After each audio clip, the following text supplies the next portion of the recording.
The interview begins. The detention facility hummed with the quiet efficiency of advanced security systems.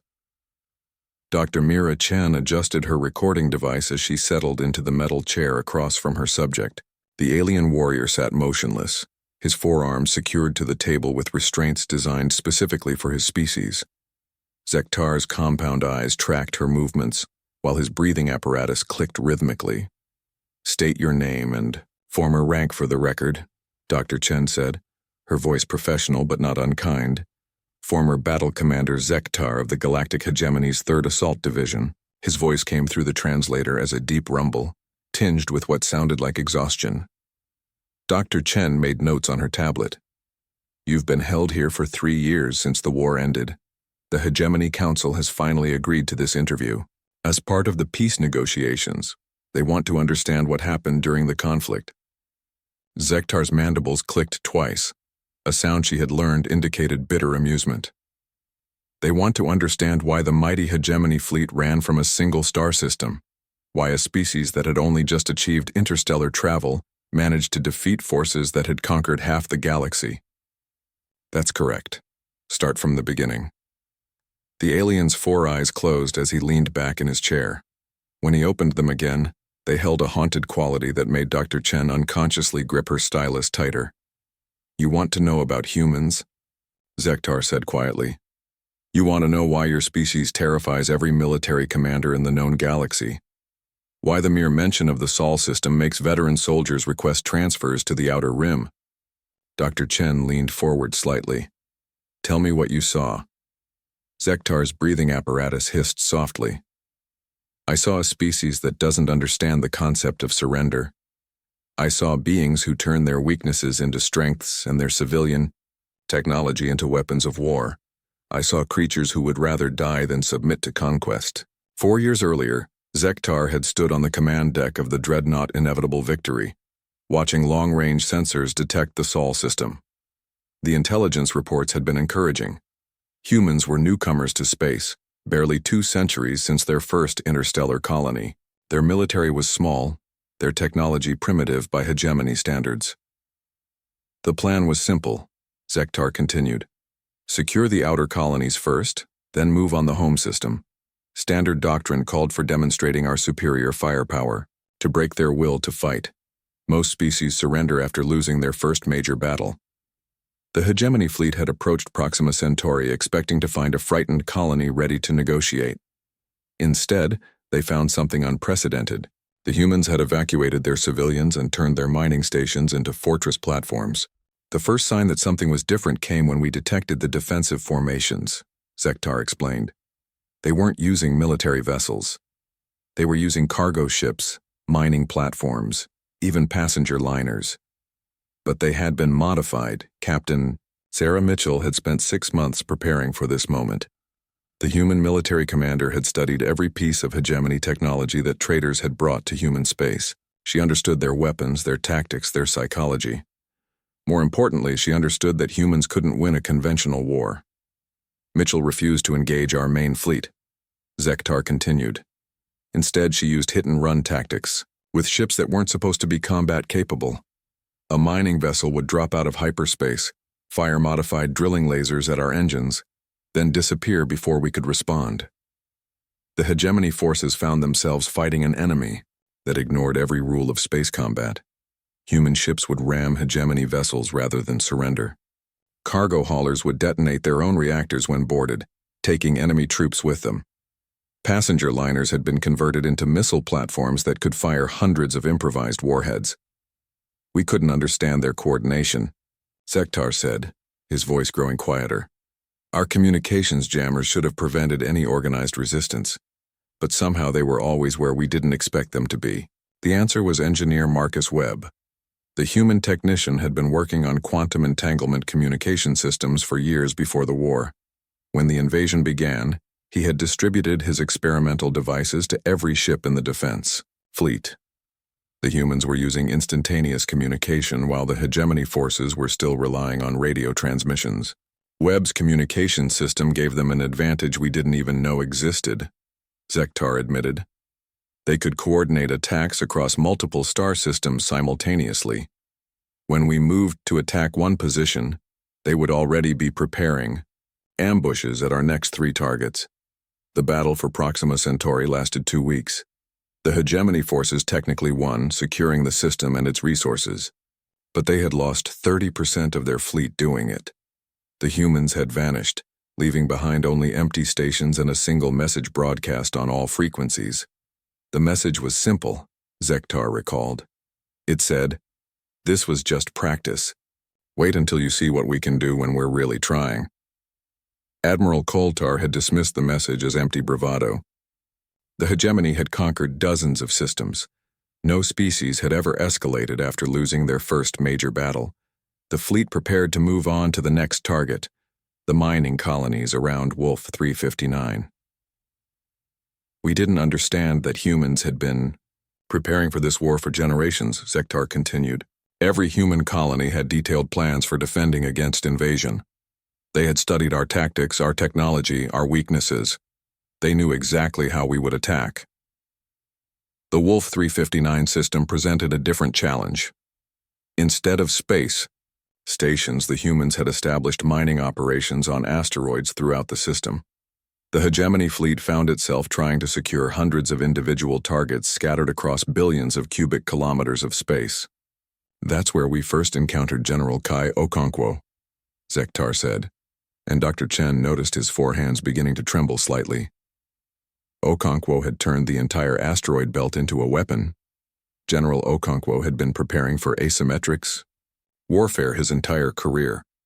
The human military commander understood that conventional tactics would never work against a technologically superior enemy, so he had developed new ones. Okonkwo's people had been mining those asteroids for decades, Zektar explained. They knew every tunnel, every weak point, every deposit of valuable minerals. But more importantly, they had rigged the entire system with explosives. The hegemony forces arrived to find what appeared to be a normal mining operation. Asteroid. Processors continued their work.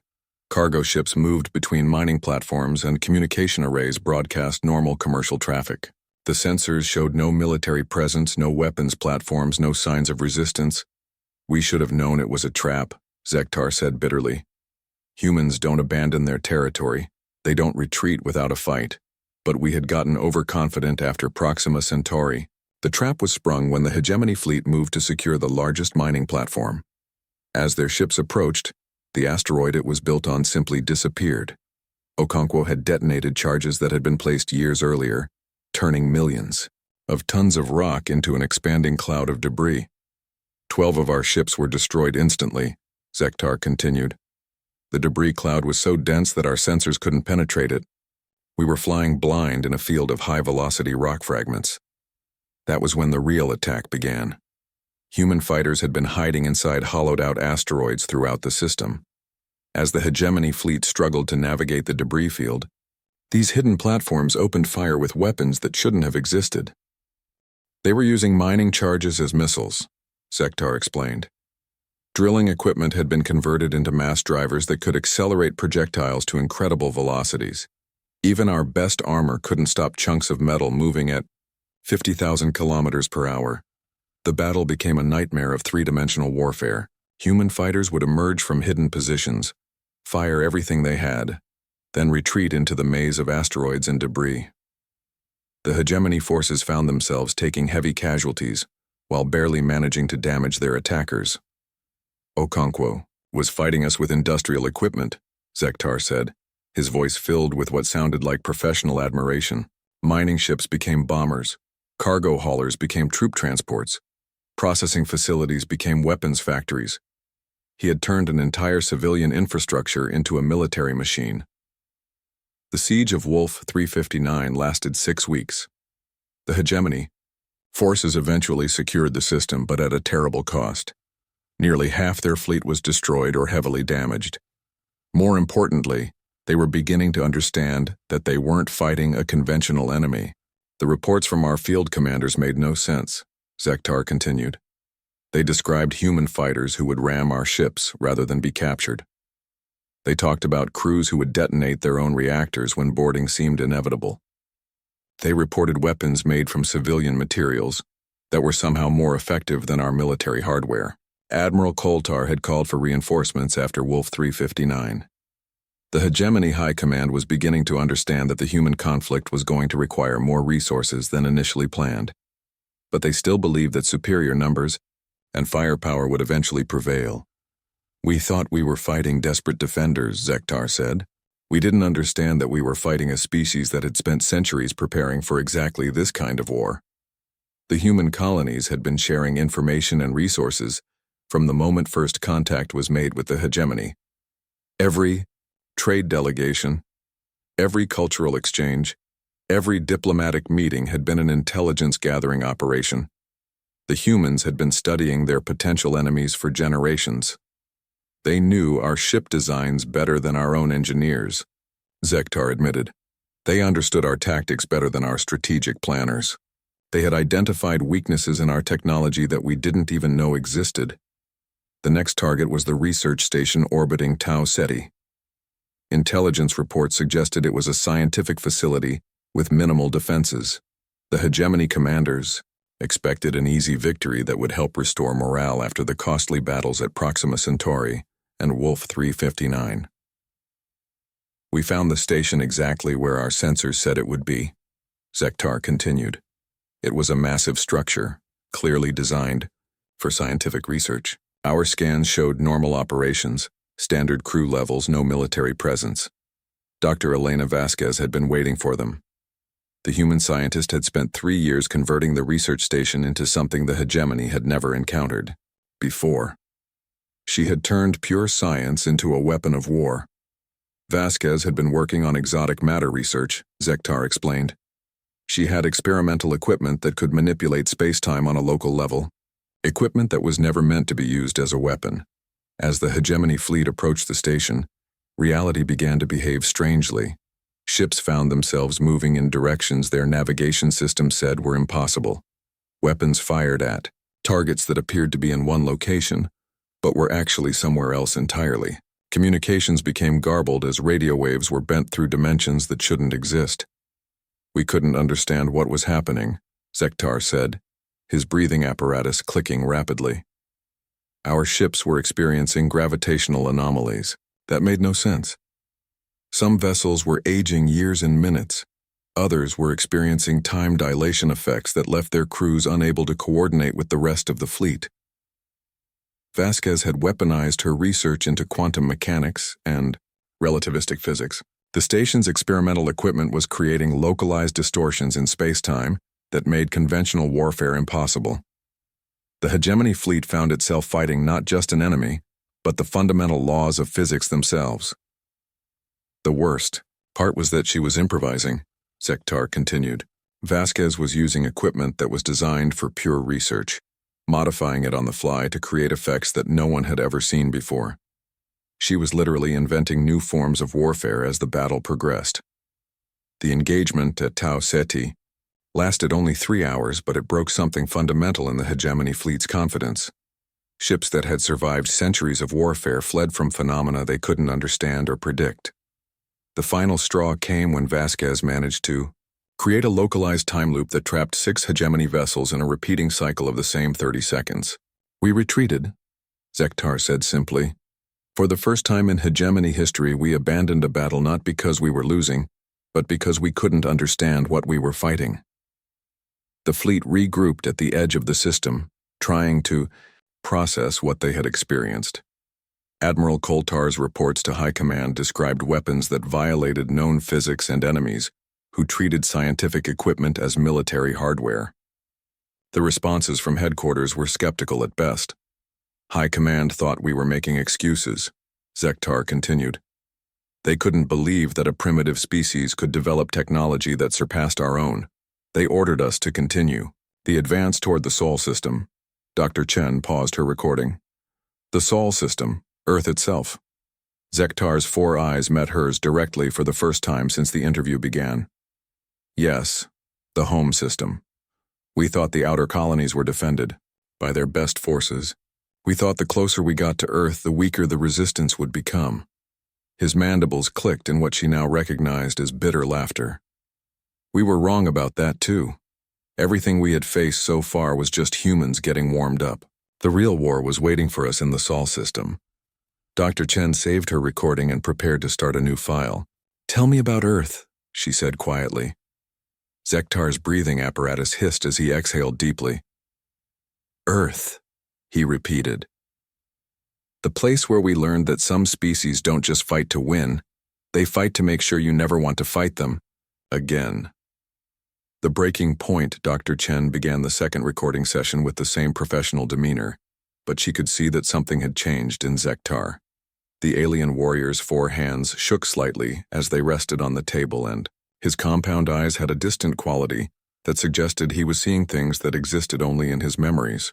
"Tell me about the approach to the Sol system," she said gently. Zektar's breathing apparatus clicked several times before he responded. The Sol system was different from anything we had encountered before. Our long-range sensors detected hundreds of artificial objects orbiting the star. Space stations, mining platforms, defensive installations, civilian habitats. It was like approaching a fortress that had been built over centuries. The hegemony fleet had been reinforced after the costly battles in the outer colonies. Admiral Koltar now commanded over 200 vessels, the largest invasion force the hegemony had ever assembled. High Command was convinced that overwhelming firepower would finally break human resistance. "We expected to find their main military force waiting for us," Zektar continued. "Instead, we found something else entirely. The humans had turned their entire star system into a weapon." Commander David Park had been preparing for this moment his entire career. The human strategist understood that Earth's forces could never match the hegemony fleet in a conventional battle. So he had developed an unconventional strategy that would use the Sol system itself as a battlefield. Park had been studying our previous battles, Zektar explained. He understood that we expected to fight their military forces and then negotiate with their civilian government. He made sure that wouldn't be possible. The first sign that something was wrong came when the hegemony fleet crossed the edge of the system. Every artificial object in Sol space began broadcasting the same message simultaneously. It wasn't a surrender offer or a plea for mercy. It was a simple statement that chilled every hegemony commander to their core. The message said, "You are now entering human space. You are not welcome here. You will not leave unchanged," Zektar recalled. It was broadcast from every station, every ship, every piece of human technology in the system. Even their civilian communication satellites were part of the message. Admiral Koltar had dismissed the broadcast as psychological warfare. The hegemony had encountered similar tactics before. What they hadn't encountered was a species that meant every word of their threats. "The first attack came from the asteroid belt," Zektar continued. "We detected incoming objects on ballistic trajectories. Our sensors classified them as natural debris, probably knocked loose by mining operations. We ignored them. The objects weren't debris. They were weapons that had been prepared years in advance. Human engineers had been moving asteroids into precise orbits, installing guidance systems and warheads, turning space rocks into guided missiles that could strike targets anywhere in the system. 12 of our ships were destroyed before we even understood what was happening," Zektar said.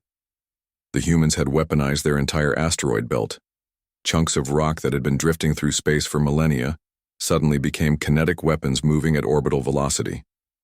The hegemony fleet found itself under attack from directions they hadn't even considered. Asteroids that had been in stable orbits for centuries suddenly changed course and accelerated toward military targets. The humans had been planning this defense for generations, seeding the entire system with weapons disguised as natural phenomena. "Commander Park wasn't just fighting us," Zektar continued.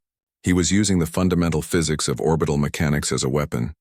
Every object in the Sol system was a potential projectile. Every stable orbit was a launching point for an attack." The battle for the outer system lasted 2 days. The hegemony forces managed to destroy most of the incoming projectiles, but the psychological impact was devastating. They were fighting an enemy that had turned the entire solar system into a weapons platform. "That's when we encountered Dr. Rachel Foster," Zektar said, and Dr. Chen noticed his voice had dropped to barely above a whisper. Dr. Foster had been working on quantum computing systems for the past decade. When the war began, she had volunteered to help with the defense of Earth. Her contribution would prove to be one of the most terrifying weapons the hegemony had ever faced. Foster had developed artificial intelligence systems that could think faster than any biological mind, Zektar explained. She had created machine minds that could process tactical information in nanoseconds, calculate probabilities across millions of variables, and coordinate defensive operations on a scale we couldn't comprehend. The AI systems didn't just control weapons. They controlled the entire human defense network. Every ship, every station, every weapon platform was connected to a distributed intelligence that could adapt to changing conditions faster than any military commander could issue orders. We would plan an attack and the humans would be ready for it before we even began, Zektar continued. Their defenses would reconfigure themselves in real time, adapting to our tactics faster than we could execute them. It was like fighting an enemy that could see the future. The hegemony fleet pressed deeper into the system, taking heavy casualties but determined to reach Earth itself. They had convinced themselves that the humans were expending their best defenses on delaying actions. The closer they got to the homeworld, the easier the fighting would become. We were wrong, Zektar said simply. The closer we got to Earth, the more desperate the humans became.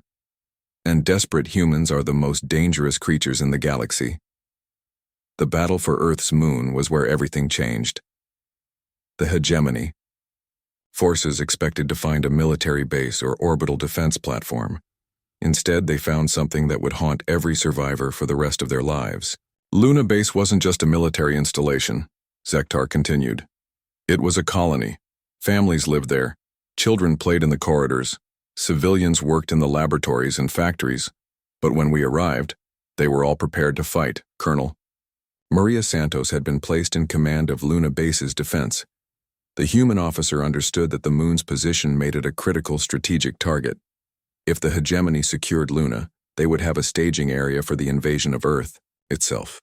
Santos had turned the entire civilian population into her army, Zektar said. Scientists became weapons designers. Teachers became tactical coordinators. Children became messengers and scouts. Every human on the base was part of the defense. The hegemony assault on Luna Base began with standard orbital bombardment. Military targets were destroyed, defensive positions were eliminated, and landing zones were secured. The ground assault should have been a simple mop-up operation against demoralized survivors. We found the survivors, Zektar continued. But they weren't demoralized, they were waiting for us. Dr. James Mitchell had been the base's chief medical officer before the war. When the hegemony forces landed, he became something else entirely. Using his knowledge of alien physiology, Mitchell had created biological weapons specifically designed to affect hegemony soldiers. Mitchell had weaponized diseases, Zektar explained, his breathing apparatus clicking rapidly. He had modified human pathogens to affect our biology. Our soldiers began falling ill within hours of landing, struck down by sicknesses that didn't even exist in nature. The biological warfare was just the beginning. The human civilians had turned every aspect of their colony into a weapon. Children used their knowledge of the base's ventilation systems to deploy chemical weapons. Teachers used their understanding of psychology to break down hegemony morale. Scientists used their research equipment to create improvised explosives. We were being hunted through the corridors by families, Zektar said, his voice barely audible. Parents and children working together to kill us. Elderly researchers who had spent their lives studying peaceful sciences, now using their knowledge to design more effective ways to destroy our equipment. The siege of Luna Base lasted 3 weeks. The hegemony forces eventually secured the facility, but at a cost that shook the entire fleet. They had been forced to kill civilians who fought with the determination of veteran soldiers. They had watched children sacrifice themselves to protect strategic positions. They had seen an entire population choose death over surrender. That's when we understood what we were really fighting, Zektar continued. We weren't fighting a military force. We were fighting an entire species that had decided we shouldn't exist. Every human, from the youngest child to the oldest scientist, was willing to die to stop us. The final battle took place in Earth's orbit. The hegemony fleet, reduced to less than half its original strength, prepared for a final assault on the human homeworld. Admiral Koltar was convinced that the civilians on Earth would surrender once they saw the full power of the hegemony fleet. The humans didn't surrender, Zektar said. They did something we had never seen before. They turned their own bodies into weapons. Captain Lisa Wong had been preparing for this moment since the war began.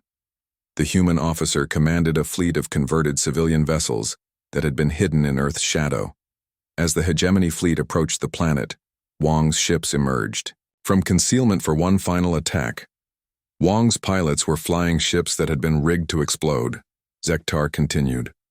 They weren't trying to win a conventional battle. They were planning to ram our vessels, to detonate their own reactors, to use their lives as weapons. The kamikaze attacks caught the hegemony fleet completely off guard. Human ships would accelerate to maximum velocity and crash into alien vessels, detonating their power sources on impact. The explosions destroyed both ships, but the humans seemed to consider this an acceptable trade. They were singing, Zektar said, his voice breaking slightly. Our communications intercepted their radio transmissions.